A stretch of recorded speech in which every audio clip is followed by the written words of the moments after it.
Amis, bonjour. Nous sommes au mois de décembre. Dans le mois de décembre, nous avons fait Noël, nous avons fait bonne année. Mais pour cette année, décembre 2023, nous allons voter nos députés provinciaux, nationaux, sans oublier Mokonzi Mboka, le président de la République.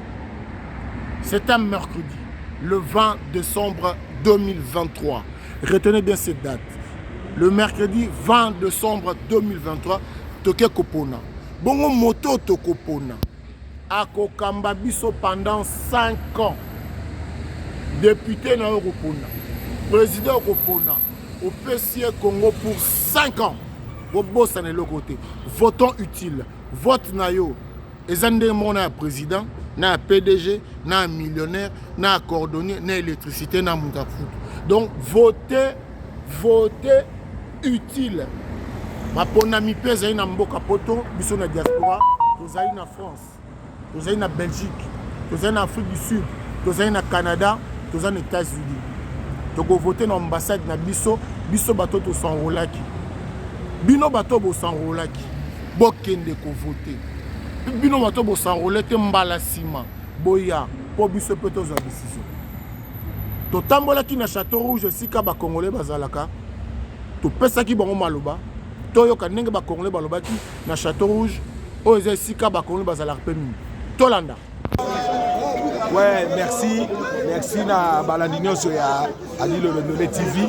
Après sinon ba moté belé à tout ça juste dans Paris, Marcadet, Château Rouge, Paris 18e. Donc toyeka pour ma sola élection. Bana mboka o de kuna bino dede mayombe que c'est TV. Boyebika bino moko o nye que c'est TV dede mayombe. Donc oza TV ya bokulaka. Donc to beta mbela bandeko. Comme la élection, ma ponami. Dede surtout yo penza oza mopanisa. Likambu oyo yeba ke maloba na yo e o panza na ba place ebele. Yo za leader d'opinion. Donc yebisa bango élection zo leka yo zo loba mbela na yo. Bokulaka. Ouais, merci au bandeko Tshisekedi. Donc c'est bon to lobby. OK, merci. Donc vraiment donc bandeko nyonso boda na ya monde entier. En plus, biso na mikili awawa, nous avons bamboka to voter, bana Belgique beaucoup voter, bana Paris beaucoup voter, bana Canada, États-Unis beaucoup voter, Afrique du Sud beaucoup voter. Donc 5 katozo pesa mutu ba papa ba mama bandeko. Bilenge oboko la lelo. Bota la lobby. Boyeba lo yenge ya polote, lo yenge ya kwanga te ya Thompson te ya Kepite. Boyeba biso to na mikili bino bande ko to bona bandenga ba blade kuna botimba tozo kemba ko to luka mo ba infrato bokela bino tongo opesa mutu 5 ans o comme ça mutu millionnaire tongo comme opesa mutu 5 ans wana millionnaire ya degra o député o provincial o municipal donc ozopesa mutu chance ya vie oyo na ozite. Aux petits peuples, dans la place aux Okende, au Dédé Mayombe, que c'est TV Bolobé Nabino, na obeta CT. Vraiment, 5 ans, l'élection est commis 5 ans, dans la Moutozo Pesa. Pesa Moutou Aza utile, Babi, voter utile. Ngande Konamino, sinon, voter utile. Voter Kokena, le Yengete Pozaki Kepi, Posu-moi Thompson, Ozukwanga, Kewana Nzala, le lobby au vide. Lelo lié, bon lobby.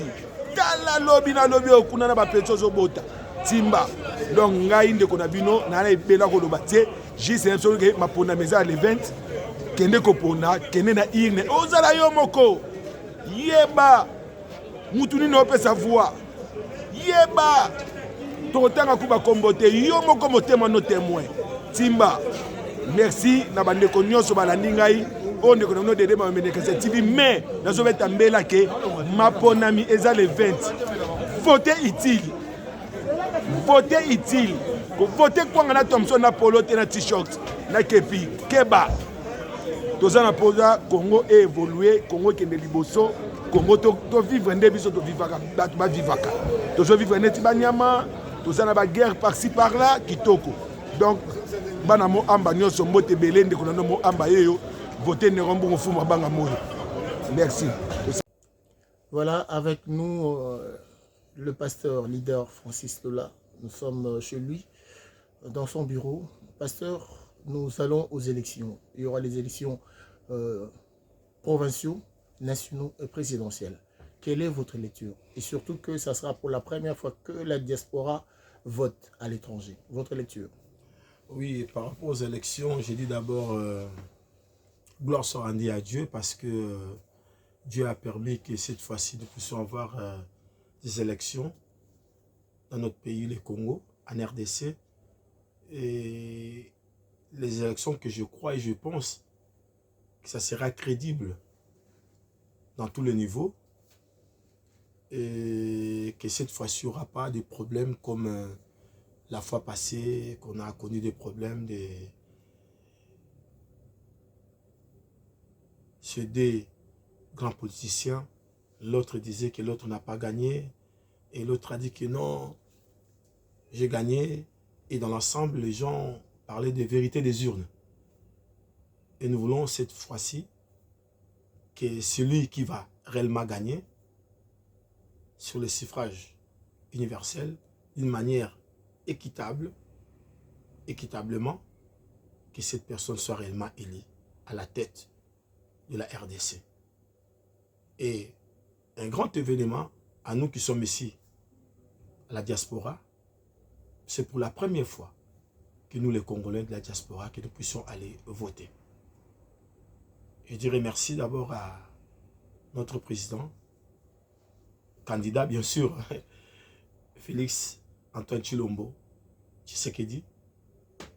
C'est par lui, par son mandat, que nous avons quand même eu cette opportunité.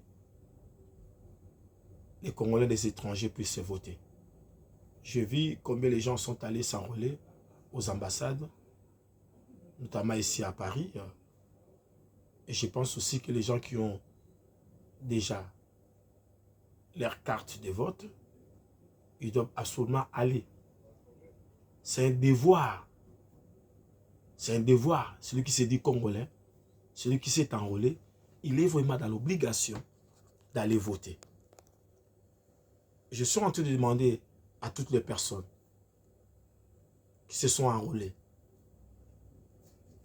C'est le moment de choisir les candidats qui t'a convaincu pour l'avenir de notre pays.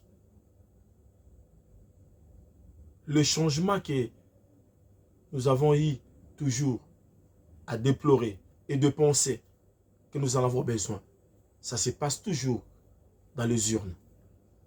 Si vous voulez réellement que le Congo puisse être un pays crédible, un pays que nous pouvons définir comme un pays démocratique, nous devons aller voter. La démocratie, c'est la seule chose qui peut changer, évoluer, élever, avec la justice bien sûr, un pays. Je demande à tous les Congolais, partout, en Belgique, au Canada, en Angleterre, d'aller voter ces jours-là.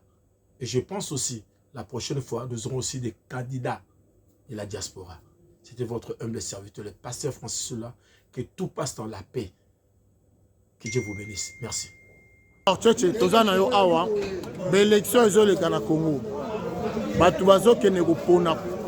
Député, on a poto pour le président. Il y a sa conseil. En tout cas,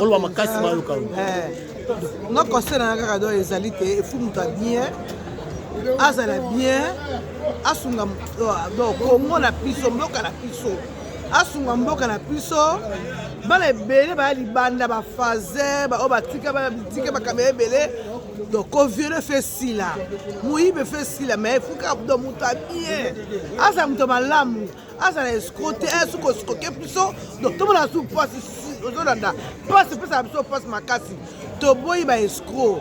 Toboyi ba oyo apoto ebele baza kuna ba voter kuna ba escroc tonika muto malamu azala présent ya bien donc ozolanda donc asunga piso akata mboka na donc toyete tosepela donc en tout cas mboka ngo eza passe motema pasi toboyi ba escroc tolingi ba escroc te toluka présent malamu to voter muto malamu tofuta kaka te otanga kaka boye kaka te aye lelo te omasanga non bote baklasi bote makambo ebele bopute eza malamu makambo eza malamu tolemi tokomi kolela pasi tolela pasi ya mboka na biso tomunda mpona mboka na biso Congo eza mpona baétranger te do biso toza mpena te do makila mpenza eza ya biso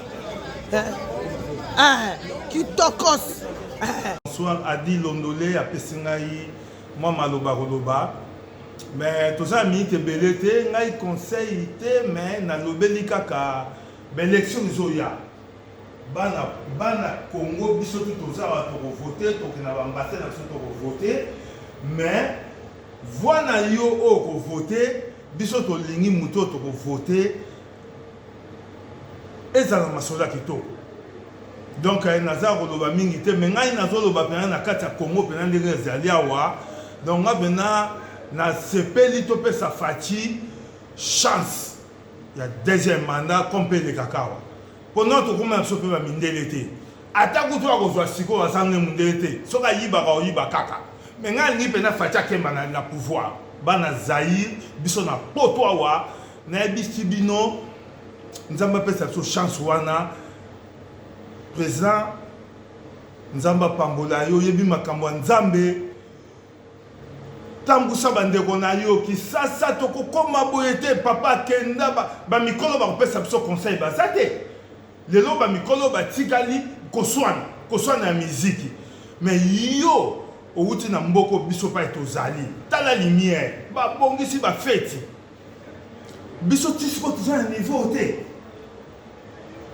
tisikoyo toza na niveau oyo te bato tozokoka bango te tisikoyo moi je suis contre naza contre mo soki pena naza pena pouvoir pena bato nga na okoka bango na kobongisa ndako na ngai po mpe ngai kolala na te za salite adi eyo ayebi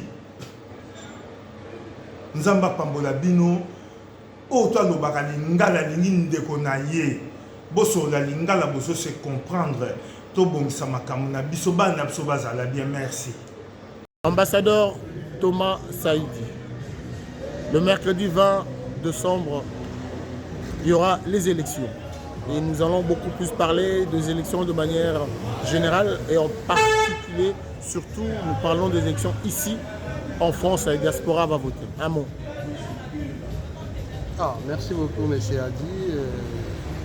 Concernant les élections de ce mercredi 20, bon, on sait que ça va se passer, ça sera très bien passé, mais malheureusement, on n'entend rien. Aucun de candidats parmi les 26 candidats présidents, aucun d'eux est passé en France pour battre sa campagne. Jusque-là, on va dire. Oh non, il n'y a personne qui est passé ici en France. Il n'y a personne qui est passé en France. Donc on est comme ça, donc on va choisir en tant que patriote, on va choisir parmi les 26, celui ou bien celle. Mais moi je connais quand même celui que je vais choisir. Nous avons l'un de nous qui parmi les 26 candidats, un combattant de la diaspora, c'est Rex Kazadi. Je demanderai à tout le monde de choisir Rex Kazadi. Alors, il n'y en a pas deux. Donc votre candidat serait Kazadi? Oui, pour toute la diaspora, ce n'est pas pour moi seul. Pour toute la diaspora. Je crois que c'est le numéro 10. Ouais, c'est Rex Kazadi. On n'en a pas deux. Mais est-ce qu'il y a l'engouement? Est-ce que le Congolais de la diaspora, on parle, ça se discute, ça se parle qu'il y aurait élection ou bien encore de doutes? On essaie un peu de discuter, mais malheureusement, la communication ne passe pas bien. La CENI ne communique pas vraiment comme il faut. C'est différent de ceux qui disent, de ceux qui parlent entre eux, leurs rapporteurs, quand ils sont sur RFI, ils parlent des choses qu'ils n'ont pas encore tout le matériel avec eux. Il y a un problème de logistique. Et malheureusement, quand nous lisons les communiqués qui balancent, il y aura élection le 20. Par quel miracle, on ne sait pas. Alors, vous êtes sûr qu'il y aura élection ou bien vous doutez encore? Moi, je ne peux pas douter. Je ne peux pas douter qu'il n'y aura pas élection. Pourquoi? Parce que, en voyant comment est-ce que... Parce que nous regardons à la télé, hein, parce que tous les candidats, ils ont bâti campagne dans notre pays, donc au Congo, en RDC. Or, nous, la diaspora, nous aussi, nous allons voter. On ne votera pas les députés, on va voter que le président de la République. Il fallait quand même que le président de la République, parmi les 26, il vienne quand même ici en France. Mais comme nous avons déjà notre candidat, hein, mais c'est Rex Kazadi, donc il n'y a pas match. Numéro 10, il n'y a pas match. Donc États-Unis, Belgique, France, je pense, même Afrique du Sud, on va choisir que Rex Kazadi. Et l'homme Kennedy Biembe, élection de Salama le mercredi 20 décembre 2023. En tant que représentant Force à Progrès. Hein? Commandant Force du Progrès en France, Kennedy Biembe. Alors, Kennedy, il y a une élection le Bénin. Mot d'ordre, on appelle ça mot d'ordre dans la commune, dans la quartier, dans Mombele. Place au pire à pouvoir, place au vote à rabat. Mot d'ordre, Mombele, Mobimba, pour voter numéro 20. Pour soutenir Fachi. Pour une solution à lui. Mais il y a un pote pour voter. Oui, tout ça, on a voté. On a voté, numéro 20, on a voté dans la provinciale, on a voté honorable Fabrice Ipoma. Dans 20, on a voté Fachi. Fachi était le commandant Force du Progrès. Mode avec force. Il y a un mot Boutou. La commune a limité. Votre place dans 23. La provinciale, votre dans 13. Et pas honorable Fabrice Ipoma. De soutenir IDPS sur Eliboso. Nous allons ici là. Dans les 18 ans, escrocs. Et Okani, Kobalandi, Tokangi Maso na biso pona mokalelo, mais na kanisi bino moko botali pe boyoki mbela ya diaspora, tozalaki na Château Rouge wapi pai ba Congolais bazalaka pe belé na Mbutalombi, tomonaki bandeko bapesaki mbela na bango. Bo continuer kolanda biso na Adi Loba TV. Tobo sanité ye moko les sapeurs chinois de Paris. Adi Londolais vous dit merci, à très bientôt et bye.